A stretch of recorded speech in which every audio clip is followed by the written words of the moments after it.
മികവുറ്റ സെലക്ഷനുകൾ, അതും മറ്റെവിടെയും ലഭിക്കാത്ത വിലകളിൽ. Sanha fashion, Tirur.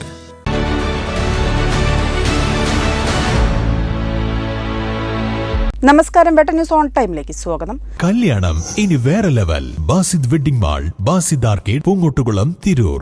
Indian dental association Tirur മേഖലയിലെ 20ഓളം സ്കൂളുകളിൽ വെള്ളിയാഴ്ച ക്രഷ് ടു ബ്രഷ് പദ്ധതി സംഘടിപ്പിക്കും. ബ്രഷിംഗ് രീതികളും ദന്തരോഗ പരിചരണ നിർദ്ദേശങ്ങളും നൽകുന്ന ക്രഷ് ബ്രഷ് പദ്ധതിയെക്കുറിച്ച് വിവരിക്കാനാണ് ഈ പരിപാടി സംഘടിപ്പിക്കുന്നത്. Trendy and customise collection, best in budget. Theyyam പാട്ടിൽ പോലൊരു ഓപ്ഷൻ വേറെ ഇല്ല. സംസ്ഥാന തലത്തിൽ കേരളത്തിൽ 150-ൽ പരം സ്കൂളുകളിൽ 75,000-ൽ പരം കുട്ടികളിലേക്കാണ് ഈ പദ്ധതി എത്തുന്നത്. ദന്താരോഗ്യം ചെറിയ കുട്ടികളിൽ തന്നെ തുടങ്ങുക എന്നുള്ള ഒരു പരിപാടിയാണ് ആസൂത്രണം ചെയ്തിട്ടുള്ളത്. കഴിഞ്ഞ കൊല്ലം നമ്മൾ പാൽപുഞ്ചിരി എന്ന് പറഞ്ഞിട്ട് കുറച്ച് 10ഓളം സ്കൂളുകൾ ചെയ്തിട്ടുണ്ടായിരുന്നു. അതിനെപ്പോലെ തന്നെയാണ് ഇപ്പം ഇതിൻ്റെ ഇത് ക്രഷ് ടു ബ്രഷ് എന്നാണ്.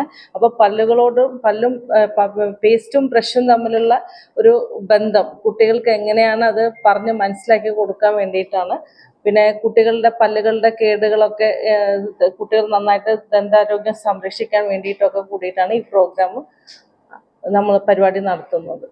വാർത്താസമ്മേളനത്തിൽ Indian dental association Tirur branch president doctor Dennis Paul, secretary doctor Femisha, CDH convener doctor Akhil Madathil, vice president doctor Junish PR, doctor Ameen, doctor Praseen എന്നിവർ പങ്കെടുത്തു. വെട്ടം ന്യൂസ്, തിരൂർ.